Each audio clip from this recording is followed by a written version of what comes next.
Welcome. Today's video lecture is about the process of natural selection and how it is responsible for causing genetic change in populations over time. If you remember, that's evolution, so this video lecture is going to cover evolution by natural selection. Natural selection is not the only way that evolution occurs, however it is the way that was proposed by Charles Darwin, and it is still seen by most biologists as the primary way in which evolution occurs in living systems. As you listen to this lecture today, you will be taking notes in your notebook. Please go ahead and get out your notebook and set up a notes page like this, and as you progress, take these notes. This is an adapted Cornell note style with topics written in the left-hand margin. Notes will be taken over here.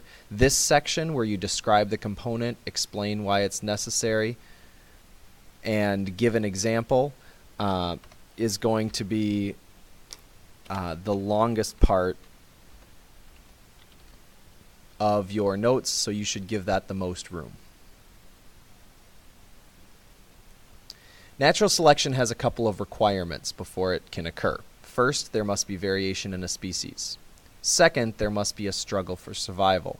And third, certain individuals, as a result of variation and a struggle for survival, are going to be more likely to reproduce.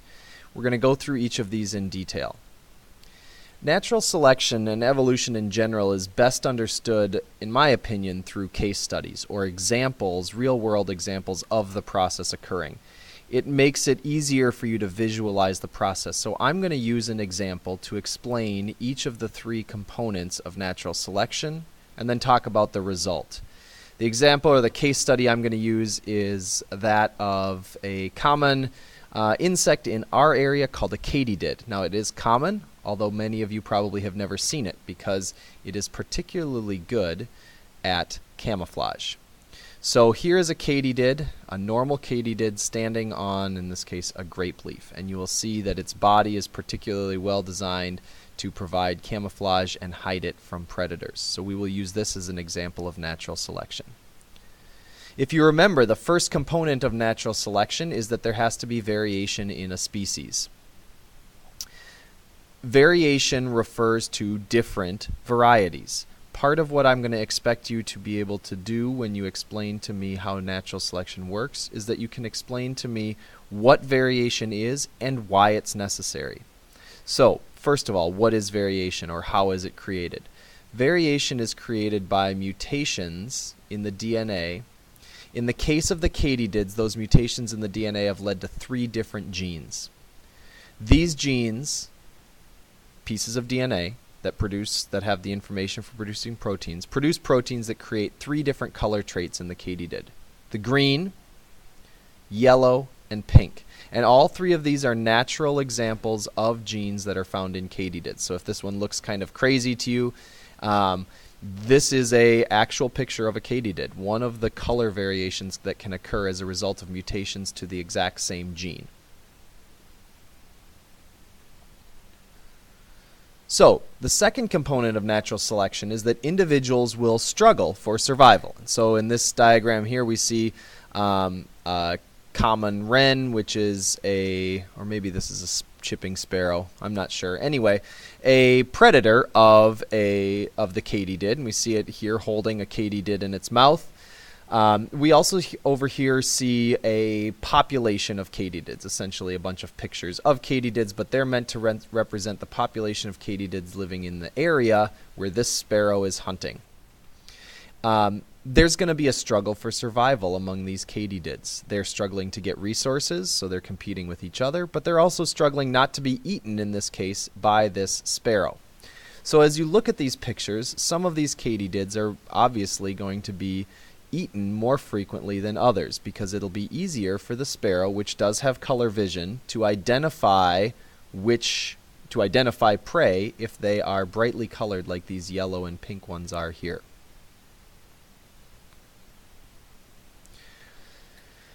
The third component: certain individuals are going to tend to leave more offspring. As a result of predation by this sparrow, some of these katydids are more likely to die, and therefore less likely to reproduce. Those individuals that get more resources or are not killed will produce more children and pass on their DNA. So if we think of this chipping sparrow living in the field, picking off katydids as it sees them, it's only natural to expect that some of these katydids will be eaten by our friend the sparrow. I should just drag them right over here and put them underneath the sparrow, because these are going to be eaten by the sparrow. And occasionally the sparrow will probably find a green katydid, but it's going to find a lot more, or a higher proportion, of the colored katydids.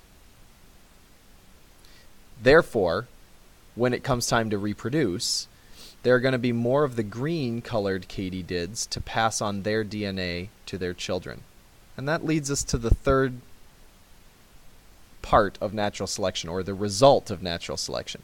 So here we have pictures that are meant to represent the next generation.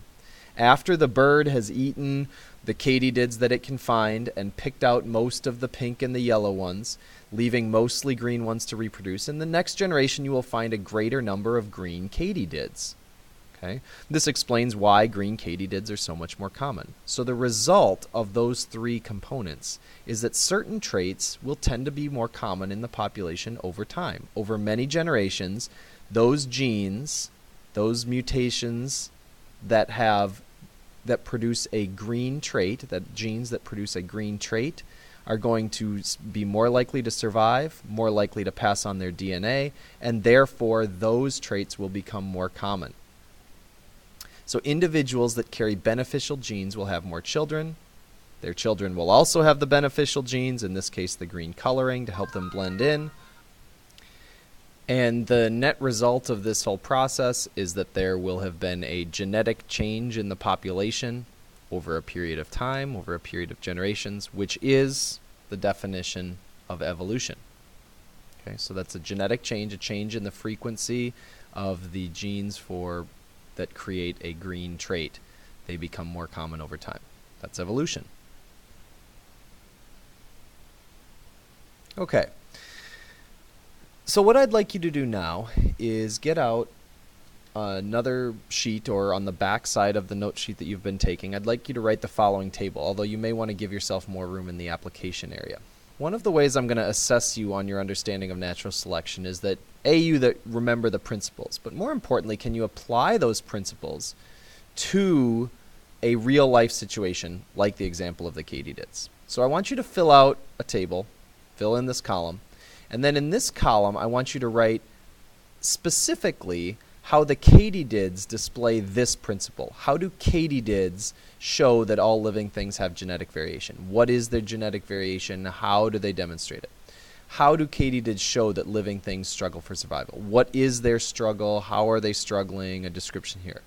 How do the katydids show that certain individuals tend to leave more offspring, and so on? Take a few minutes, finish that. When you are done with that, when you feel like you have written what you consider to be a good, complete answer, I want you to come back to the video and I will show you what I consider to be complete answers. So please pause the video now and return when you are done.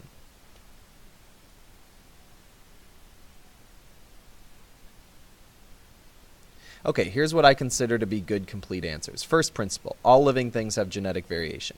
In the katydids, the way I would apply that is by saying that katydids have genes, so I'm talking about the genetic characteristic. They have genes that produces differences in the color traits. Okay, so I'm not saying they have different color genes, I'm saying they have genes that produce different colored traits. Remember that difference between the word genes and the word traits. And then I describe what the traits are, pink, yellow, and green. Living things struggle for survival. Katydids are constantly competing for resources, so that is one of the things that katydids are attempting to get: food, water, shelter space, and a mate. However, in this example, it's the fact that they are attempting to avoid being eaten or killed. Their color directly affects the likelihood of being eaten because it helps them to hide. Third principle, certain individuals will tend to leave more offspring. In this example, green katydids are better camouflaged. So in each generation, more will survive being eaten by the birds. This means green katydids will reproduce each year, resulting in more genes for green color being passed to the next generation. The overall result of this is that certain traits will tend to be more common in a population. Because more individuals will produce with genes to produce green color will reproduce, the green trait has become the most common in the population over time. This is evolution. This is what I would like you to be able to do for a variety of real life scenarios that I will give you in class.